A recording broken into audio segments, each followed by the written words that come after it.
Hello everyone, Alzion the Great here. Welcome back to League Talk. Today, I'm going to be recapping, first off, the LCS from this weekend, and this is just the weekend matches. I did not catch the Monday Night League, unfortunately. But yes, I'll be talking about this weekend's matches and a just particular topic on, League of Legends just in general. So the first team I want to talk about, Cloud9. First game versus Evil Geniuses. What I deemed the tag to be? E.g. who? Because Cloud9 dominated what many people were calling the second best team in the league. And honestly, this team has not lost a step from spring. These are obviously the spring split champions. They are just utterly destroying the competition. The second game, which was on Sunday, they faced Golden Guardians. Closer got Golden Guardians closer, but C9 still won. C9 just slight mistakes and just say, nope, we're back in it. And on the snap of a finger, Cloud9 is just, they're just seemingly this unbeatable team. Now, let us go back. EG. Obviously, Evil Geniuses lost pretty hard to Cloud9. You can't really, fault them for that. It was Cloud9, and they're just too dominant. In their second game, they faced and beat TL. All around impressive. Nothing, nothing like Cloud9 style, but just a solid win. See the next team, CLG. Let's see, the first game was against Dignitas. And that C in CLG, it stands for clean. Clean LG late game. These guys just got to the late game and just utterly just controlled it cleanly. It almost looked Cloud9-like how well they controlled, the late game in their game against Dignitas on Saturday, obviously. I believe they played on Monday night, or sorry, Friday night. Wait. No, it's Friday Night League, I think. I don't know. I think they played on Monday. I think Friday Night League's for the LEC, which I'm not obviously recapping. So, Monday Night League, I think, is where they played, and I believe they got a win? I cannot check, unfortunately. I think they got a win, though. Team Liquid. Honestly, they lose double lift, and they're looking like a better team. Ever since they've gotten rid of double lift, ever since Tactical has come in, they have looked like a better team. It was a dominant start and dominant finish as they just controlled the game against 100 Thieves, and 100 Thieves had no chance whatsoever. Second game was obviously that EG loss, and it wasn't that good of a game at all. They definitely did not live up to their expectations, but there were some moments in that game where it was like, hey, they could come back, they just couldn't execute in the late game, or late game as I say that. FlyQuest had an interesting week. I did not catch why, but Wild Turtle, their usual starting AD carry, was benched and played Academy. They brought up MASH from Academy, and in the end, in that game, FlyQuest outscaled TSM, and MASH honestly looked really good. He picked up right where Wild Turtle left off. I don't know if this is a permanent change. I'll see next week, but I think I think it was a good change. Yeah, we'll see. We'll see later. We shall indeed see later. In their second game, FlyQuest faced Dignitas. They pulled out what was called the Fortress comp. It worked beautifully in the late game. Mash was on point.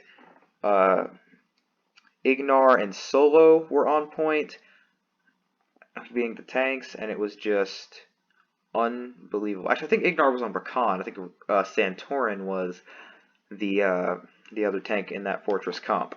But FlyQuest looking pretty clean to start the season. TSM, my personal favorite team, at 2-2. They got outscaled in the FlyQuest match. Haven't really seen, or don't really remember too much of TSM this time. Just kind of the same as it's been ever since 2018 when TSM, failed to reach the finals for the first time. They have not looked at all really like the TSM old fans remember. Now, albeit I am not an old fan. 2018 is when I started watching League of Legends professionally, but I think now that they have double lift, it gives them a more of an option to move around the map, because Spica is, I guess you could say, a rookie jungler. It's his first official split where he's starting full time, and well, now he can go to Bjergsen's lane. Broken Blade has proven a big carry in the past, and now they have double lift and Biofrost, one of the best bot lanes that has ever come through NA. So Spica has a lot of good support around him, and I think this team can go very far. They just need to put all the pieces together. So the next team, Golden Guardians. Let's see, GG played one game, I believe. Yes, one game. It was against Cloud9.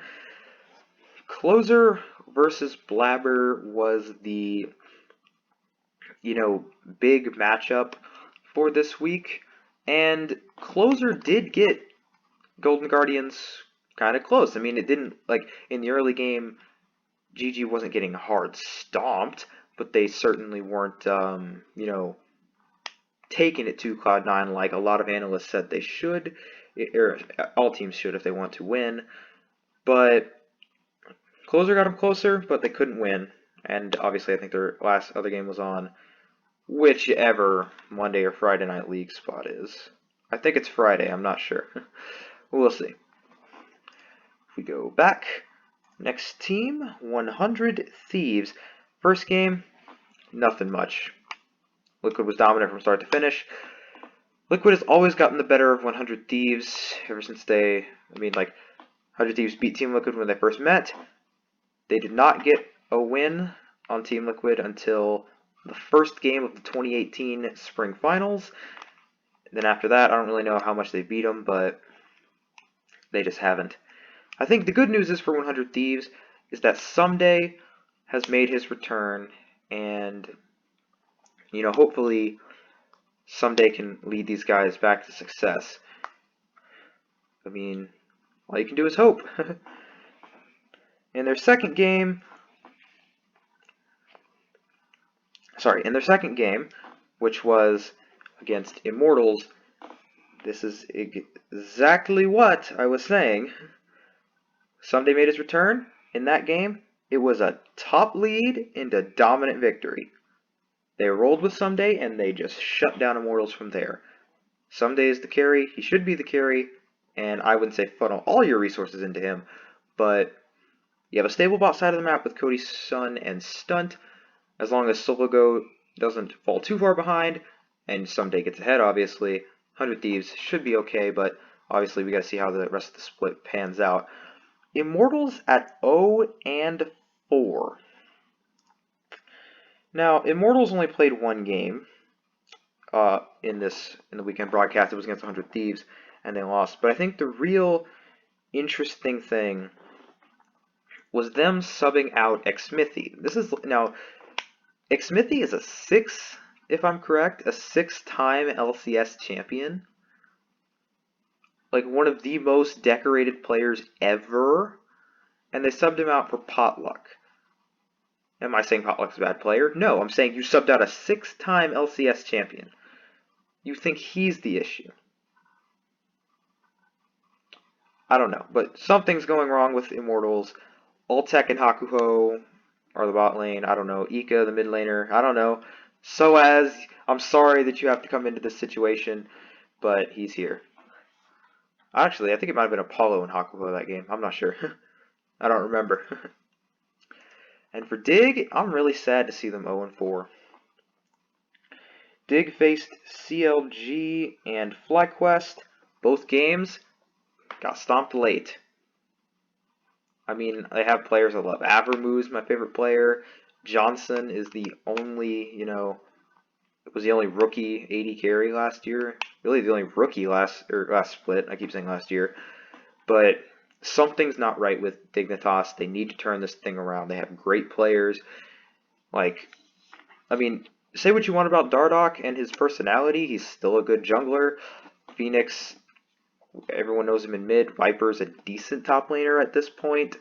Froggen, he's Froggen. Afro made some really good hooks, I believe, against FlyQuest. It kept Dig in the game for quite a while before, the Fortress comp just said, nope, you're going to late game and you ain't doing anything. But yeah. So that is the recap for the LCS. Here are the standings. C9 undefeated, Dig and Immortals with no wins, TSM the only team at 2-2. So yeah, let's get on to the next part. Alright guys, so for my little league tidbit, I guess it's kind of a rant, but we today are going to be talking about nothing here, although High Noon Senna is something to talk about. It's a really decent skin. I don't have it yet. I can't say if it's good or not because I don't have it yet. But regardless, it's not what we're talking about. Today we are talking about the stupidest thing I've ever seen, Eternals. So, basically, how this works in League is it not here? I guess it's in collection. So there's champions in League, alright? There's like over 150 champions in League, right? So, if you get really good at one, such as me with Alistair, you get mastery points. In this case, I am at level 7, the maximum mastery you could get. Versus someone like Brand, I am at level 5 mastery. There's obviously level 6. I don't know if I have anyone here. Yes, I do. Ezreal, my favorite AD carry, is, at 6. So what Riot decided to come up with is Eternals, a way to show your flair for when you for how much you play a champion. But it's like the starter series, which is just, how many takedowns, like kills and assists you get, how many structures you destroy, and how many big monsters you kill. It's like, well, that sounds kind of stupid. Anyone can do that. That's why it's called the starter series. But it's like, it's not necessary. Like, I like this stuff. Like, total time spent at maximum attacks of Rising Spell Force, which is his passive. Or enemy champs hit by long range, created 75% of the max range, Mystic Shots, which is his Q. And enemy champions killed with Two-Shot Barrage. It's like, this is really cool. The only thing is, you have to pay in Riot points, which costs real money, for this, Eternals. And it's just like, what is the point? I just don't see it. Now, I could buy the free ones, which is, the monsters and takedowns and stuff, for Blue Essence, which you get just, like, playing naturally. But it's like, what's the point? Like, I don't see the point. I really don't see the point in it. It's just kind of stupid. 130 more and counting. Yeah, right. It's 150. Yeah, there's Eternals for every champion. I mean, the flares are, like, halfway decent. Basically, when you hit your Mastery Flare, which is something you can do in the game, it just shows, like, a little... When I did the Starter Eternals, when I, like, saw the Starter Eternals, it was just, like, a little, green or blue, whatever color it is, purple, small flare added to it. It's really stupid. I don't like it. But, hey, it's an optional game. It's an optional, it's a choice-based game. You can choose to buy it if you want. I'm not saying that they're not bad. I mean, hey, if you want to see an extra flare on your mastery, do it. I ain't against you. It's just, in my opinion, which I, for once, am not afraid to share, It's stupid. It's just utterly retarded. But anyway, thank you for joining me for League Talk. My name's LCS the Great, and I'll see you guys next time.